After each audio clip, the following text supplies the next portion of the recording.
So I had, at that stage, I sold my car and bought a competition spec Aurelia and had it in my apartment, which is on the third floor, Yeah. which is third floor espresso, Yeah. aka 3FE. And so I had all the equipment already, and I used to invite people to my apartment, and someone didn't even like coffee, and I make them coffee, and that's amazing. And at this stage, I was, the fourth best barista in the world. So I just knew, I just knew I could convince people.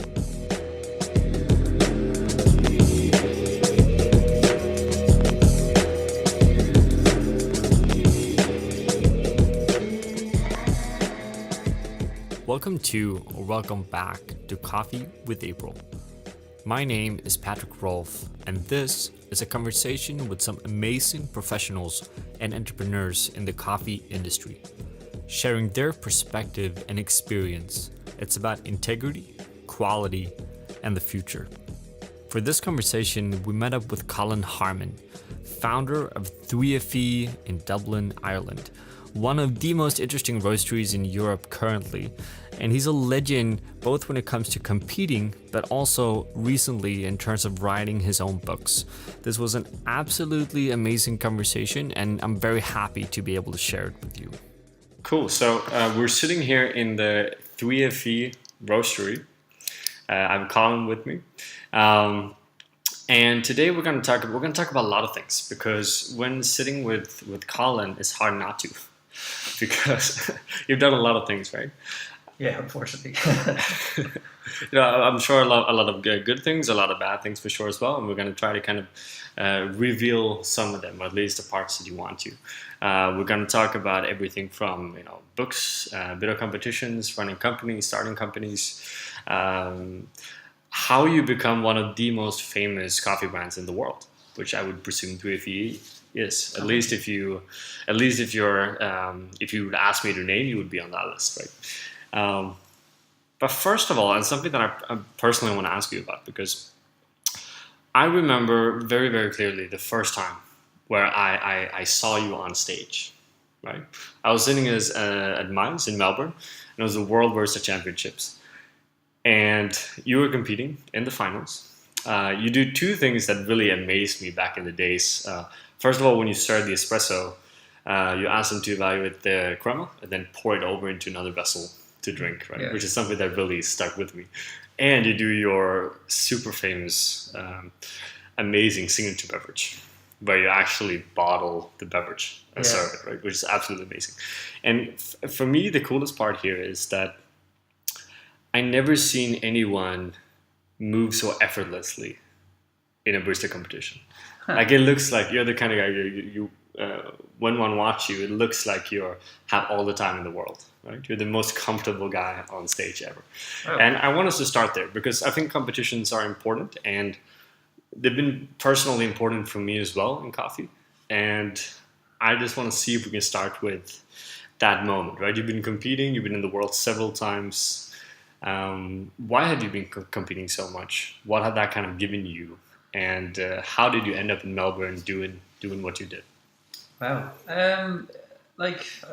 I think I competed for many different reasons. It's not just one thing. So it's kind of a combination of a lot of different things. Initially, it was because I wanted to learn about coffee. So when I got into coffee, there wasn't really very many training schools or places you could go to learn about coffee. So I had a job at Coffee Angel, and Carl, who ran the business, was an Irish barista champion at one time, and he said, you should just enter the barista competition. So I said, oh, I'll do that. And I just wanted feedback from my peers. And so I entered that competition. I think I was like, how long was I working? I was about 6 months in the job after. I wasn't even allowed to steam milk when I was in the Irish Barista Championships. Okay, cool. And I won, which is weird. And then I was going to the World Barista Championships to represent Ireland, and the year before, Stephen Morrissey had won. Yeah. And that was in Copenhagen, no? Yeah, in Copenhagen. I remember so that I was going to Atlanta the year after. And everybody's like, oh, who's the next Irish guy? And I had by that stage, I had a year's experience. And I remember talking to William Davies before. I didn't know how to pour into porcelain cups, because we only use paper cups at the coffee car. Yeah. So I had to learn how to pour into porcelain. So, and then I don't say this as a kind of, oh, look how great I am. It's ridiculous. I finished fourth in the world. It doesn't make any sense. I didn't know what pulped natural meant. It's I was completely blanked. So that meant that that was great, and then I could build other things on it. But like, so I went in to learn more about coffee, and all of a sudden, the people, and this isn't true when people say it, but they go, "Oh, you're the fourth best person in the world." You're like, "Oh, technically, but not really." And it just kind of went from there. And then after that, because I started my business, it became a good place to learn. Learning is always a big thing, but then also to promote your business. Yeah, of course. So did you, if we just rewind back there for a second, did you start that business as a result of you competing? Was that an important part of it, or were you going to start that business regardless? I always wanted. So before that, I worked in investment funds. So I was a trustee officer for professional investment funds, and I wanted to start my own business. I saw there was an opportunity in coffee. I was very interested in coffee, and I was terrified. So I said, I'll just take a year out and see if I can do it. And then a year to the day after I left my job, I was in the final of the World Wrestling Championship. So that's amazing. Yeah. So at that stage, I'd already given my notice to Carl, and I think like 2 or 3 months before the World Championship. So when I came back, I think I worked a couple more weeks just until they found someone to replace me, and then I kind of freelanced for a while. Then in December later that year, about 7 months later, I set up 3FE in the lobby of a nightclub on Abbey Street. Yeah. And like I had an idea of what I wanted to do in terms of like what could be done in terms of like shops and roasteries and all this kind of stuff. But more than anything, I just didn't want to regret never giving it a go. Yeah. So if I had gotten through the year and, lost a fortune, learned a few lessons, and gone back to my old job, I would have been really happy. Because then I wouldn't have had that devil on my shoulder going, what would have happened if you had tried it, Okay, that's pretty, well, is that something you always had with you? Like if you date back even to your like early days as growing up, because you say it as a very natural thing, but I think for a lot of people, taking that initial step is actually what most people don't, to be fair. Like most people still end up later in life kind of thinking, okay, I wished I really did that, but I didn't, right? Is that something that you always had then? Like yes and no. I think like as a child or even as a young adult, I was how do I say that? I had a lot of confidence in my ability, but I had very low self-esteem. Okay. And I used to read books, or if I was studying business, or you're reading a business book or listening to entrepreneurs, they're always presented or talk about themselves like they're charismatic, they're great leaders, they're motivated and stuff. Yeah. And I'd always go, oh crap, I want to have a business. And then I'd always say, well, I can't have a business because I'm not like that person. You know what I mean? Yeah. And when I talk to my friends about running a business, they'd always say, oh, I don't think you're cutthroat enough, or you're not, because obviously, when you're 16, you don't think of yourself as whatever. And that meant I was always disappointed. And then when I got to about 27, I think I was just angry. I was a bit like, I realized that, why can't I do it? And I said, I'm going to take a year and see if I can do it. And to me, there wasn't any risk because I had a very safe, pensionable job, was well paid. And a lot of people took a year out to go traveling, came back. So I thought at the worst, I'll come back in a year and it'll be fine. So it was a bit embarrassing, if anything, because to go work in like a little coffee cart near my office where I used to work, and people just thought I'd lost the rag. Yeah, I think that's a very interesting point, and that's something that I came across early on as well, because people have friends and family then, right? Important people that has some kind of impact on what you do in life. I also had that in a sense where they could not, understand why in the world would you leave a well-paying job moving into coffee, right? Obviously, you to some extent proved them all wrong, but was that a very difficult part as well? Or no, it was easy. Yeah, it really was, like, because it felt safe at the time. Now, 3 months after I left the bank that I worked with, the economic crash happened. So then I couldn't go back. Yeah.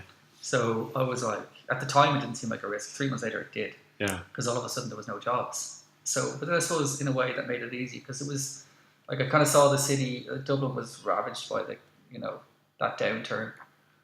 But all of a sudden it was like there was a forest fire, and I was the green shoots coming through. And there was lots of businesses in the city that were starting with nothing, and a lot of people in the city got behind me really quickly because they could see that I was starting with nothing, and the city wanted to get behind small indigenous businesses that were having a go. So that kind of helped, but it was it was that definitely it made things harder, made it easier, but like it happened because I was like I think for want of a better phrase, I was just a bit angry that like I was never going to get the opportunity to be the person I thought I could be and do the things I wanted to do. And I went, you know what? I'm just going to have a go. Yeah. And it was the best decision I ever made, really. Amazing. And then you, on top of that, you do it in a nightclub, Yeah. which is it's a pretty unconventional place to start your first coffee shop in. Like, how can you walk us through that? How do you end up there? So I didn't have any money, like, and I mean, not that I was poor, like like I had a good job and all that, but I didn't have any money to go into it. The idea of borrowing money from a bank to set up a business in my mind just didn't make sense. Like today I can understand it, but back then that doesn't make any sense. Yeah. And the banks weren't loaning anyway. Yeah. So I had, at that stage, I sold my car and bought a competition spec Aurelia and had it in my apartment, which is on the third floor. Yeah. Which is third floor espresso. Yeah. AKA 3FE. And so I had all the equipment already. And I used to invite people to my apartment and some of them didn't even like coffee, and I make them coffee and they go, that's amazing. And at this stage I was, the fourth best barista in the world, apparently. So I just knew, I just feel I could convince people.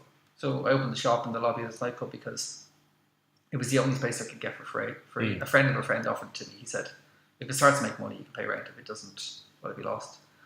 And I had a few opportunities that I could have done around the world, but I wanted to do something in Dublin because I love Dublin, and yeah.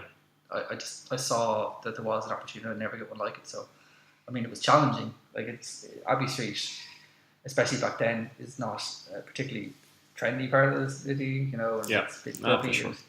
Opening up a coffee shop in a space that smells like cigarette butts and it's covered in broken glass and beer is not ideal. It seems to be the story of a lot of coffee shops, though. Opening in those kind of areas, and then to some extent being a part of reinventing the area as well. But you did something different. You moved. You changed location. What was that process about? How long did you stay in the first place? Why did you move? Well, I always wanted to have my own place, and like even today, we get offered a lot of spaces that are like a shared space. So it's like, oh, will you open a coffee shop in our space? And I talk to a lot of people that do it. And, like sharing a bed with somebody is difficult. And I always knew that it wasn't sustainable because you're always at the mercy of their balance sheet. Yeah. Like if that business collapses, then you're gone with it, So I knew I didn't have any long-term safety. So we opened up in Grand Canal Street because it was the cheapest cafe that I could find. Yeah, okay. And it was in a part of the world that was again dead, but I thought, look, if it's good, we can make people come. And it's like that. We got lucky because since then, like within a block of our shop now are Google, Facebook, LinkedIn, Twitter, Stripe. Like anyone who's anyone, are within that area, and that area's really grown, so we've grown with it. So it's been really good. And the food and drink scene in the city anyway has grown. So we've been fortunate with that.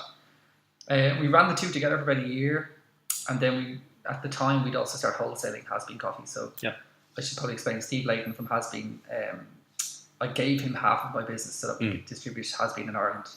We built that wholesale base until we had about half a ton a week through our shop and other shops. Once we hit that point, we opened up a roastery in Dublin. So then from day one, we were viable. Yeah, and we've gone from there. Can you walk us through, because that's again you say it as it's being the most natural thing on earth to do something like that, but as a business owner myself, I would assume that to be a pretty big decision, right? And take Steve on to take Steve on first of all, no, but to do that kind of transition, right, and basically give away a part of your business as well for what you see as an opportunity, right? And where did that come from? Trust. Yeah. Again, I think it's the same in any aspect of the business. It's all about trust. Yeah. Like, and even in small ways, like I picked you up from the airport because I trust you. At some level. We have actually never sat down and had a conversation before, so that's it. But that's what I mean? But it's like there has to be some level, because otherwise, if it was just a random person, I'd be like, okay, we'll just come to my premises at this time. Yeah, fair enough. And it infiltrates everything. But like the first time I met Steve, I'd been buying coffee online for him for a while, and I'd won the Irish Barista Championships, and I realised I needed a better coffee for World Championships. And I emailed him and said, I'm going to the World Championships. I was wondering if you'd be interested in roasting some coffee for me. I'm happy to pay for it. And he emailed me back like within 5 minutes, probably an A4 page, and said, look, come over this weekend. I'll pick you up at the airport. And I saw email. I said, look, I'll just come to see you. He said, I'll pick you up from the airport. It's only down the road. So on the Saturday morning, I landed in Birmingham at 7 o'clock. And then we drove the hour and a half to his house. You know, like it wasn't down the road. And he brought me into his roastery. He showed me all the coffees. He said, whatever you want, we'll do. He drove it back. Like he was just amazing from day one. I had a list of all these roasteries I was going to contact. Yeah. And Has Been, just by chance, was the first one that I wrote down. And I never contacted anybody else. And it's been like that since. Like Steve is, I don't think people understand how amazing a person Steve is. And he just, so for me, it's a no-brainer. Like it was a split-second decision. Yeah. Well, Has Been, I think for a lot of people, is the same when I started. It was one of the first coffee companies that I interacted with, or that I noticed online as well. It's hard not to. I think all of us has kind of gone through them in one way or the other, which is really cool. And then obviously they keep on doing really cool things, winning the World Roaster Championship ladies. So very, very relevant always. But how are you? Okay, so you have a coffee shop. The coffee shop is running well, I presume. And you want to start a roastery. Why do you want to start a roastery? How do you start a roastery? Because I think that's something that we're seeing more and more now, where every coffee shop wants to start to roast coffee. The question here is, should every coffee shop start to roast coffee? And if you should, what do you have to think about, right? Obviously, the way that you did it is innovative in the sense that you worked with Steve, right? But what are you... Did you have to start a roastery? Was that very important to you? Like there was a lot of reasons not to start it, because we had a strong wholesale customer base. We had a really great roaster that we worked with. We got to pick and choose what we wanted to roast. We got really good prices. And I think if anything, it's because obviously we were interested in doing it, but it brought a bit more stability to what we were doing, because then we'd have a roastery here and we'd kind of become master of our own destinies. And I think when I worked in the bank, that's the thing that I really yearned for, because I was doing stuff every day and not fully understanding what it was all about. It was just a small cog in a massive machine. And then the idea of controlling your environment was really important to me. So I said to Steve, I want to open this roastery, and he said, I think it's a bad idea. No, well, I want to do it. And he went, okay, I fully support you. Let's do it properly. So he took over Pete Williams, who was working for us at the time, trained him up for I think 2 months, and then when we opened up, spent lots of time coming back and forth, and gave us the list of stuff that you need for a roastery. I'm trying to all the little things. It's a much longer list than the one we pursue. And the air condensers, and the right bag sealer, and the stuff that you didn't have to make any mistakes. And it was very bare bones, but it was functional.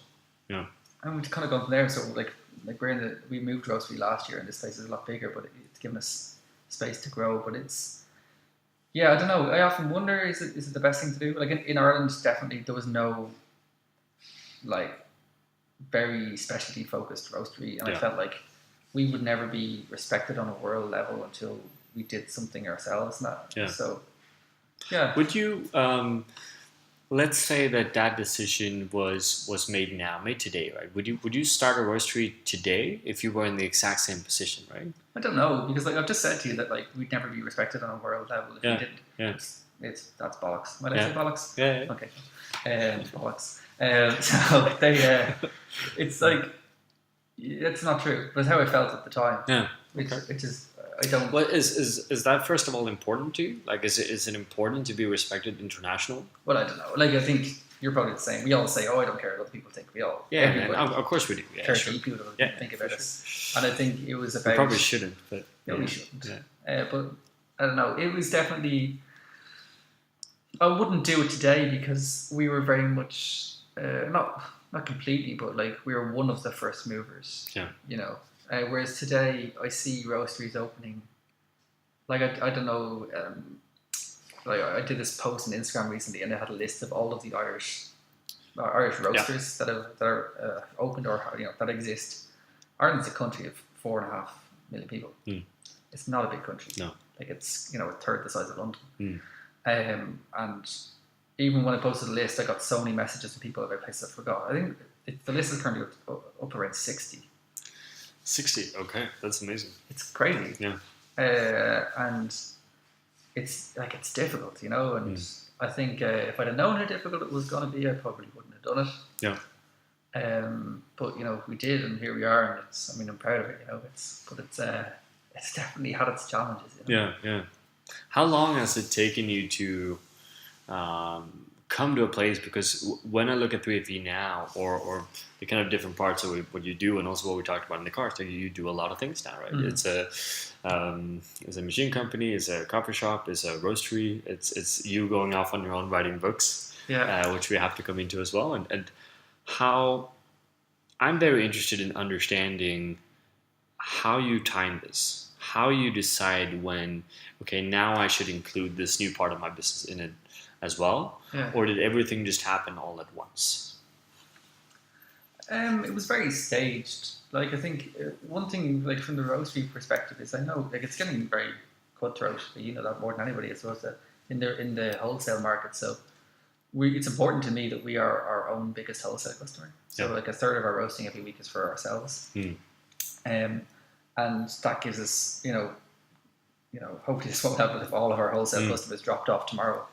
We'd still be able to operate, and a lot of the reasons why we expand into different areas is because we have great people, and what I was noticing is that these great people were leaving the business, and it's heartbreaking. This person is really great at what they do, and now they want to leave, and I realized over time that I needed to create career paths for people, or else the business wasn't sustainable. And I was spending so much time training new people all the time, and then also I needed to stop trying to do everything, because when I was taking if somebody was given a task and I'd take it off them because they were doing it wrong or because I felt I could do it better, it's incredibly demotivating for them, and they soon leave. Also, it was having a really bad effect on me. At one stage I ended up in hospital, convinced there was something really seriously wrong with me, and a doctor just sat me down and said, "You're stressed." And I said, "I'm not stressed." He said, your body isn't letting you know that you're stressed, or your mind isn't letting you know you're stressed, but you are. And then I really realized that that lifestyle for me wasn't sustainable. So I needed to build a grown-up business that had functions and had systems, and the skill set that I didn't have I needed to import, and then I needed to let people make mistakes and grow in their roles. And today they all make jokes that I do nothing around here, and I'm really proud of it. Which should be the goal, right? As an entrepreneur in that sense, right? Where you want to be in a situation where you have a company that can sustain without you, right? That's basically the best evidence you can get of you actually doing a great job, right? And then also you get time to figure out what to do next, right? You get time to write a book. Because you can't. It's hard to I don't know. The ship needs to be moving by itself, and I feel like I'm steering it. You know what I mean? But I can't be shoving coal into the engine. You know what I mean? And I can't be lifting the sails or whatever analogy you want to throw in there. And the different people have different roles within the business, but you can't do all of those things, and it's difficult though, because I want to be the best at everything in my business. And today, Craig is better at sales than I was, and Robin is better at making coffee than I was, and Kieran is better at the accounts, and Garrett is better at the operations, and they're all going to kill me if they were left off that list. There's 45 of them now, but everybody who's in there is now better than what I was, and that's kind of soul destroying in one sense, but it's really rewarding in another. But it's it definitely took a lot of pain to realize that. But then once I did, it definitely made things a lot easier. You talk about trust. You talk about career paths, which I think in coffee is one of our biggest challenges in terms of creating companies with integrity and with quality and are able to sustain. Right, it's very difficult for anyone to retain good staff. I started a company because I couldn't find another company that had a career path for me within that company, right? So what have you kind of actively done to fix that here at 3FE? It's a good question. It's I don't think I've fully answered it, to be honest with you, because it's such a young industry, and it's within the shops it's a difficult thing because we've got really great people that work in our shops, but I mean how do I motivate them to be in the shop when they're 40 or 50? You know, I'm not sure that's going to happen. Definitely, yeah. And baristas are very good at saying, "Oh, well, I want to be a roaster." And you know, it's you can only have everybody can't roast. You know, it's there's only so many jobs there. I think what you do see a lot in coffee companies is that people get into wholesale, but sales is like, I love sales. Yeah. Like I enjoy sales. Yeah. And like bad sales people are, you know, there to you know, rip people off, but like good salespeople are just solving problems. That's, for sure. You know, people need something, they have it, they sort them out, make everything easy, and I love that. Like I get a real buzz out of it. But like, just because you're a good barista doesn't mean you're a good salesperson. Definitely not. And some people take a few years to find that out, and it's like, so you have to find appropriate career paths for us. And like, it's one of the areas we're opening like essentially a restaurant in the coming months, because the one area we don't have a career paths is for our food team, like the chefs. Yeah. So we've always been holding them back because I don't want 3FE to become too much about food. So we're opening a place called Gertrude, which will be like morning till night, but it's more so they can spread their wings a bit more with food and do some more adventurous stuff. But like within the coffee area, like we have training. So we've got Ethna runs training. She's again better than I was at it, and she does events as well. But she was a barista, and Craig, who does the machine sales, he sells like Black Eels and Mythos and all sorts of equipment. Yeah, he was a barista, and then you know we have roasters, we have operations people, we've got the website, and most of them were baristas with us or maybe somewhere else as well. But again, it's like it feels like we're building kind of like one level of a building at a time. You know what I mean? And they're like, well, what's the next step? And I'm like, you do that, and I'll think of the next step. You know what I mean? So it's kind of their job is to look after them now, and I'll think of the future, which is it's a lot of pressure. Yeah, but for sure. I think I hope it's going the right way. How many people is it in the company now? About 45. About 45. Yeah, so we have a shop called 5 Points, which is a joint venture with one of our managers before from Canal Street, a guy called Adam Sheridan. So he wanted to open his own shop, and he came to me and said, "Oh, I want to do this." And he didn't have any money, so we bankrolled it. We do the back end, he does the front end, and it works really well. And then we have 2 3 shops, and we have a training centre there. That we have the wholesale team, the roastery team, and then kind of a head office, which is 3 guys that work in Grand Canal Street, an office there. So yeah, it's a bit, I don't know. I remember it was just me. Now it's 45. But. How do you? Because it's difficult to retain some kind of company philosophy, you know, simply based on sheer numbers. So 45 is a lot of people, right? Yeah. But you also have 45 people in technically different industries within the companies, in different physical locations as well. How do you make sure that all of them feels that they're part of the same company? Oh, I don't want to say that we are doing that because that's the goal is to do that, but we definitely make mistakes in that, and it's such a difficult thing to do. Yeah. But I think it's based on a lot of things. Like clarity is really important, and we can always do a better job of that. And what I'm currently doing next week, I set aside 2 days, and I put a spreadsheet on Google Docs and I sent it to all the staff and said, "These are all the slots. Stick your name in. You can just come have a chat to them for half an hour." Oh, okay, cool. And it's things like that I think will help and build that. But I think trust and respect is really important, and I like to think that we do really good at that. So we try to create a respectful environment. We try to be respectful for our customers. So if we have a wholesale customer who's not being respectful, we'll just drop them. Yeah. And thankfully that's only happened once or twice. Yeah. If some of the staff are being disrespectful to some of their coworkers, then that's a really serious matter. I'm sure you'll get an email from somebody who thinks differently, but I always try to be respectful to the staff and and show that there. So, and I think it always that sort of thing permeates a whole business, and it creates a culture that's really strong. And like culture it's people bandy about, talk about culture and business, how it drives things, and they think it starts and stops with getting a foosball table for the staff room, and it doesn't. You know, it has nothing to do with that at all. It's about having clarity and shared values and treating people with respect, and hopefully it comes from that. And you can tell it a mile away when you go to a place, you know, like if the staff are being treated well, and that, like in a coffee shop you can tell straight away. Yeah, you really can. And I I don't go to coffee farms. Steve does all the sourcing, but he tells me that as soon as he steps out of a car at a farm, he can tell. Yeah. You know, he looks at the body language of whoever owns the farm when they're talking to whoever's working there, and all of us, he knows straight away. You know? Yeah. Yeah. And that's really important. So I hope that we do a good job of it. So there is a lot of, to some extent, gut feeling has been an important part of building 3FE in that sense, right? Or that kind of first impression. Yeah, like it's.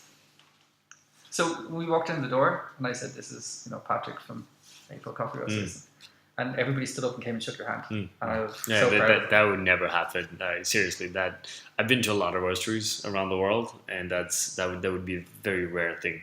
I think almost I was really probably proud the of first him. thing. Yeah. And I know that Kieran, Kieran is an accountant. He has no idea who you are. Yeah. Now some of the other guys definitely do know who you are, but it's good that he got up and shook your hand as well, because it's just that's what happens, you know. Yeah, for sure. And it's really important, and it's like that's really rewarding when someone emails me and says, "I went here and had a really good experience." You can't.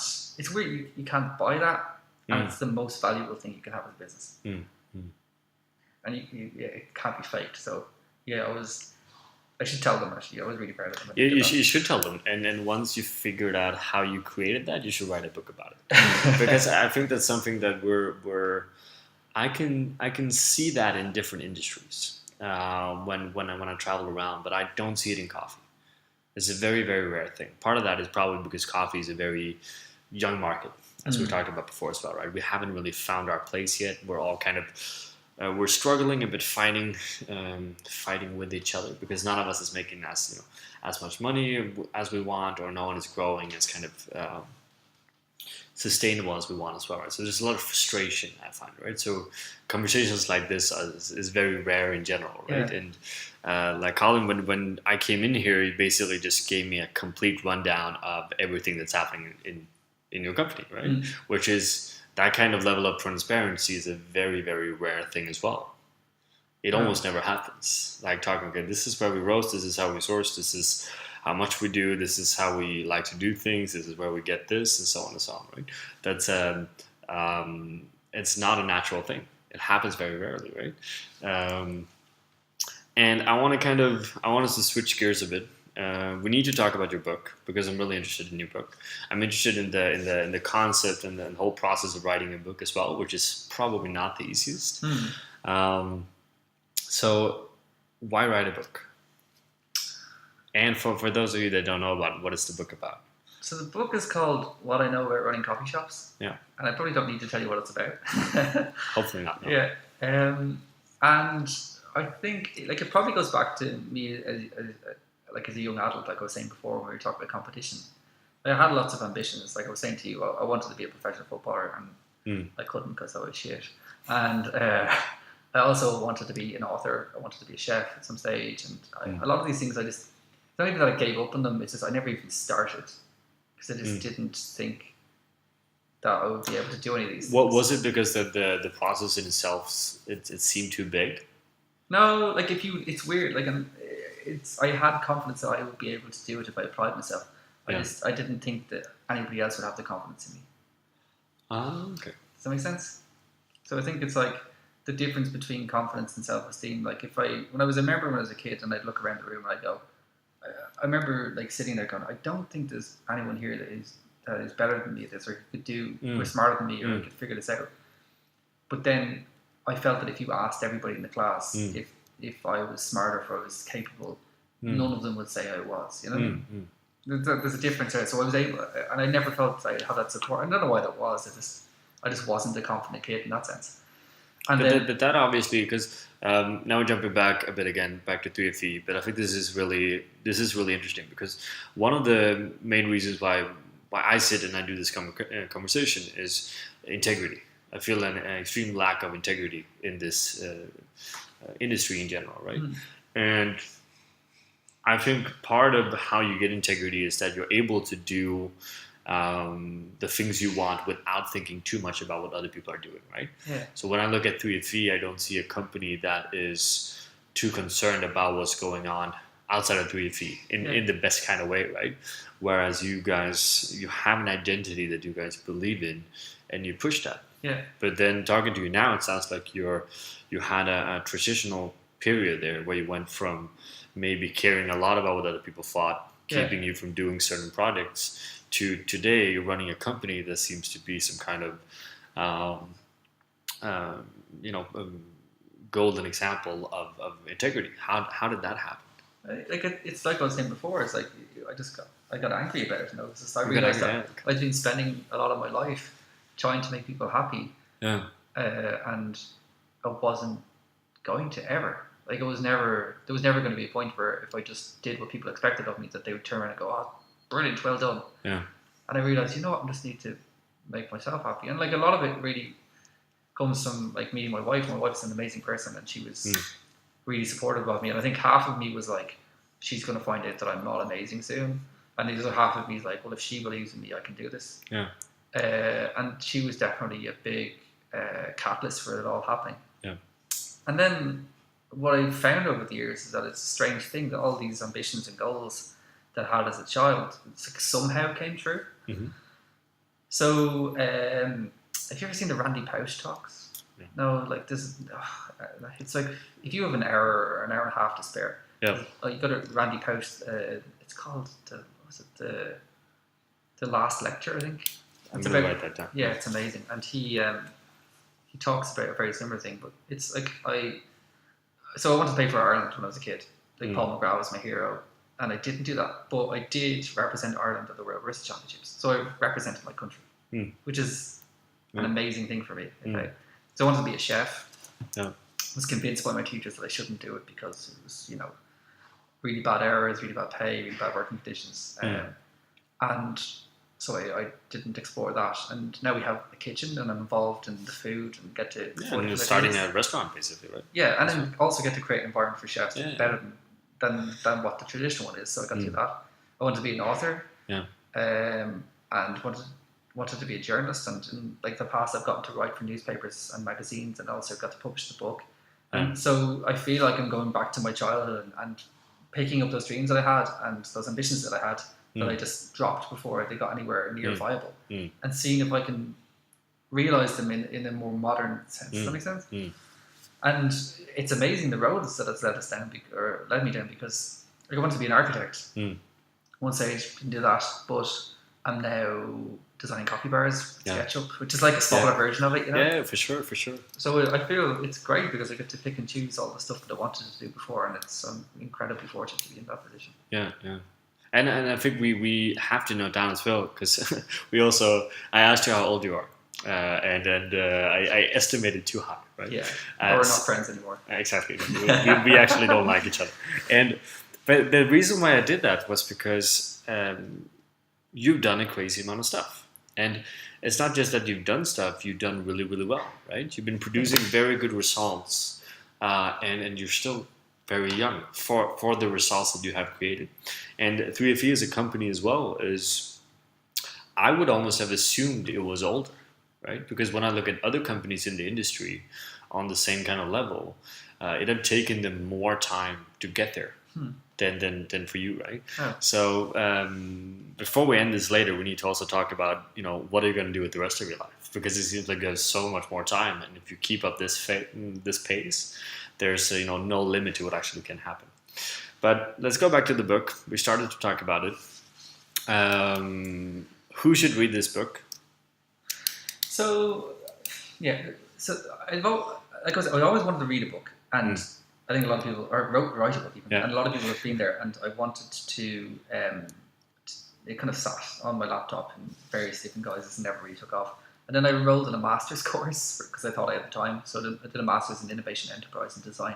Yeah. And as part of that, you have to launch a business. So I said, well, here's an opportunity to. With a book, it's all about deadlines, And then I had no deadlines because I was doing it myself. Yeah.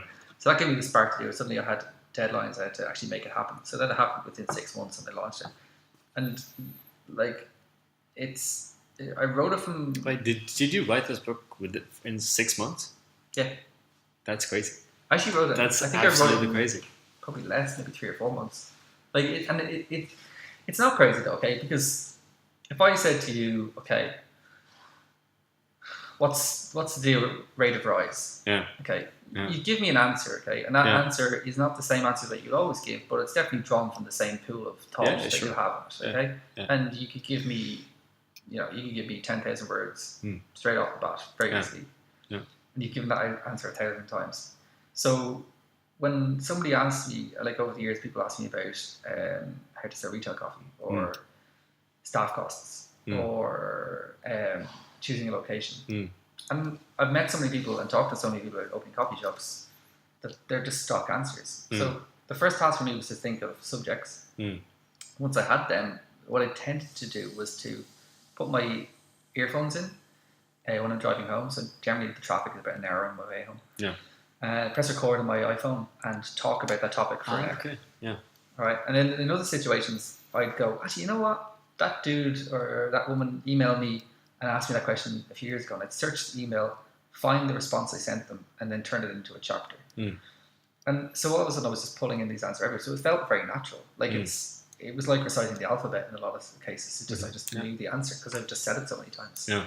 And it's not like I'd like to think the book isn't written in absolutes. It's just it's not called How to Run a Coffee Shop. It's called What I Know About Running Coffee Shops. And there's a distinct difference because I didn't want to be like running a coffee shop we have a successful coffee shop, I think, broadly speaking. We do good numbers, we're profitable, we do good quality, good reputation, we've been there for a long time. But like 63 days ago, we made a mess of it. 147 days ago, we were doing really well. 211 days ago, it was fine. You know what I mean? It's a constant state of flux. Like at different times today, it's bad and good.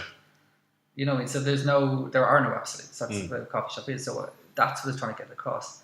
And more than anything, I think if the book is successful, it's because it's not too specific at times. It's like it gives you an insight which is interesting to civilians, for want of a better phrase. So like I read a lot of books about architects or cyclists or surgeons. And I find them interesting. I'm interested in their processes, how they think, what they do, and which is different to reading a textbook about what they do. Yeah, no, for sure. And I've had emails from people who aren't in coffee and have read the book and enjoyed it, and that's the real victory. That's what the real reward is.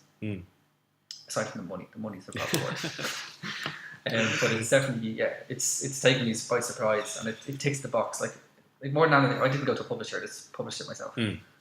Printed it, sold it through our existing sales channels, and really, I just wanted to be able to pull a book off a shelf in 40 years' time and go, I did that, and I'm proud of it. And that's what I wanted it to be. Well, will there be more books? I don't know, probably. Yeah. I definitely feel like I want to do more. So how I got the topics together, this is, I suppose, interesting. I suppose some people would, is that if I was going on the street and I went, oh, that'd make a good topic, I'd send myself an email.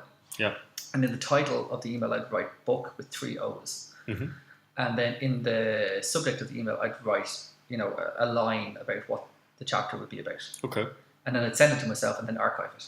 And then when I got to the stage where I'm looking to write something or to talk about something on my iPhone to record, I just search all the titles and go, yeah, I'll talk about that one. Okay, cool. So at the moment, I've got about 40 topics for book 2 with 3 O's.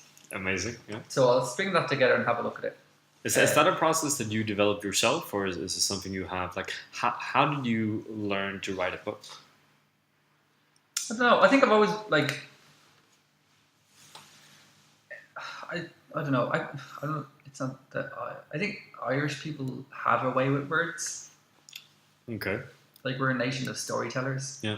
Like if you even think of the city you're sitting in at the moment, you have like Oscar Wilde or Samuel Beckett or William Butler Yeats or James Joyce. The list goes on and on and on. It's a city of 500,000 people, and like it's the land of saints and scholars is what they say. But if you're Irish people, we're just brought up telling stories, and I've always seen. I think the World Barista Championships, I was trying to tell stories and entertain with my barista competition routines, and that was always something that people really responded to in a way that I found shocking. Okay. And I would kind of go, what, why? And then when it was successful, I couldn't figure out why other people weren't doing it. So I think that it kind of came naturally in that sense. And I've always enjoyed writing, I think it's quite it's something I like to write in a way that is very simple. Like I think if you can find 8 words to say something that other people would take 40 or 50 words to say, then you're doing a better job. Yeah, I like it to be concise and engaging. So I don't know. I hope I've done that. I think you have. Like it says, to some extent, an instant success, right? I think a lot of people are reading the book. It's getting out there. There will be a Russian version of this book coming out as well. Yeah. So I had a lot of inquiries from people in like Russia and China and Korea and other countries asking for translations, and a lot of them would say, "Oh, just send us the PDF and we'll translate it and sell it." And I'm like, I don't know who you are. I don't know how to do this. So I was referred to a literary agent in London, explained my situation, told him that we'd already sold 10,000 books and that I needed somebody to manage translations, and he went, "Okay, we'll do it." So he's since come back and said he'll have a Russian one, or we have a contract for a Russian book that I have to sign in the coming weeks. And we are currently talking to people about Korean and Chinese versions and other ones to follow, which is very, very surreal. I didn't like it. To be honest, I was saying this to you earlier that like the drop off, it's like printing business cards. At a certain level, you reach a good price point, and then after that, there isn't much more benefit to ordering more. So, the cost of printing 10,000 units was half the price per unit of printing 5,000, and 20,000 was almost exactly the same. I think it was like a 5% difference. So it just became I have to sell 10,000, and then I kind of felt that if it took me 10 years, it would be fine. But I had to order 10,000, and then like they were gone within 6 months, which is, I don't know. I always talk good. You can ask the guys here. I always like, yeah, we'll definitely do it. In the back of my mind, I was like, this is going to be a disaster. Yeah. But it's definitely gone better than I expected, and yeah, it's been enjoyable. I'm glad I did it the way I did it as well. Yeah. It's not everyone that can pull that off by themselves. I would definitely not say. And it's going to be really interesting to read whatever comes up in the future as well. Let's transition from the book. We talked about 3FE. We talked about that kind of story: roastery, coffee shop, machine company, everything. How about the state of specialty coffee, right? Or coffee? I actually don't like the term specialty coffee in general, but where are we? Like, what is coming next? Is there any trends? Is there any indications, positive and negative? Where is this industry actually heading? We had a really good event recently here. James Hoffman came and spoke about his thoughts on this as well. I think it's on the foot of me and him having conversations, because we did a lot of work together with Victoria at Riedel. We'd have conversations over a glass of wine, and I think the last time we'd done it, I said, we should do this as an event, and then off we did. So, but I think you probably have similar views to me in this. I think the next couple of years we're going to see a lot of consolidation. I think we're going to see a lot of smaller businesses like the coffee shops and roasteries out there that have been doing, really, beating the specialty drum. A lot of them are just going to run out of energy. Yeah. Because there's a lot of viable businesses that are coming along that aren't as restrictive, that are doing a comparable job without all the baggage and have systems and processes and funding and I don't know, I'm a bit fearful for the next year for some people, but what we get in return though is I think we get a viable industry. We get career paths, and we get structure, and we get pensions and for sure, and then all of the things we need to actually make this work in the long run to some extent. Yeah, absolutely. It's going to get very hard for a lot of people, and for us included as well, because like we're neither big nor small. So we're caught between two stools at the moment, I think. But it's an exciting time. There's definitely some opportunity there, but it will be hard. What would you be? Again, let's say that you start a coffee company today, right? What would you bet on? If you didn't have 3FE, you're straight from the bank. What would you actually bet on today? So are you saying would I open a roastery or a coffee shop? Yeah, exactly. Yeah, okay, or something else. I would. So I love the shop. I love it. And on a balance sheet the roastery or the machine business or even the books, I suppose, would probably be better. But I love the shop. And I think, like, I worry about the day when, hopefully this doesn't come, but like the day when that shop isn't mine anymore. Where would I go? What would I do? You know, like my office is above it now, but like just coming in and seeing people and talking to people and that kind of interaction, that space and the sound of the cups clanking and the grinders going and the smell of coffee, and it's everything to me. Like I come in on my days off, and I only nip in, grab coffee and go again, but like it's so special. Like it's so special, and I love the roastery and I love what we've done here. But if you like put a gun to my head and said, you know, you can have one aspect of the business, I would keep the shop. That's what I love. And if it all fell apart tomorrow, I would find, you know, a small little shop somewhere that I could run by myself, and I'd do that again. Oh, amazing. I think actually that's a great way to wrap this up on a great note. I think like what it comes down to and what we've been talking about the most here is love to some extent, right? Trust is a big part of what you're doing, and integrity in that sense, right? And how you can transfer your own integrity to the team that you're working with, and the important part of that. And understanding that without the team, you're not going to be able to make this work, right? Yeah. So there's always kind of two parts of it.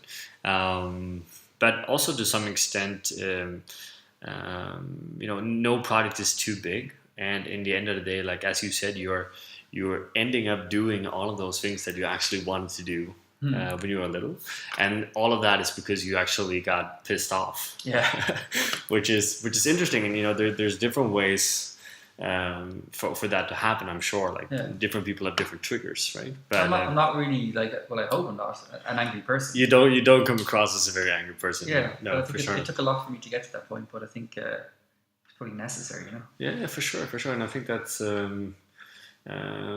you need to step out of your box, for lack of a better term, to kind of see things differently and approach things differently as well. And it's very important that you do that every once in a while. Even I'm sure you do that even now with 3FE in that sense, right? Like every once in a while you need to just pause, step out, have a look at it, maybe get a bit angry, and then kind of decide how to move on, right? Because that process doesn't stop. And something that I've been thinking about, okay, we're going to talk a bit longer because this is interesting.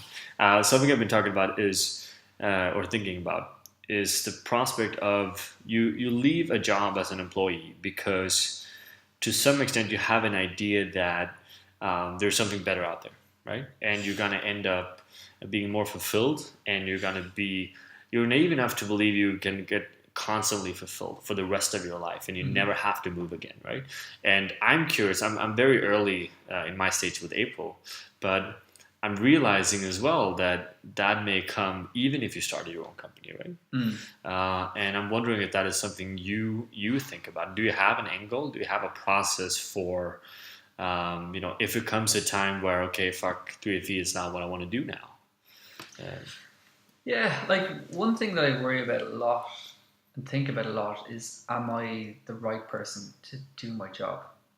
Yeah. And as the business has grown, we've hired people to do things, and I see them doing better than me. Like there's a burden of responsibility in me to make sure that everybody that works here is looked after for the future. And there's a huge part of me that, like, I'd say I have probably a crisis every 6 months where I'm like, do I need to get somebody else to do this? Can I do this anymore?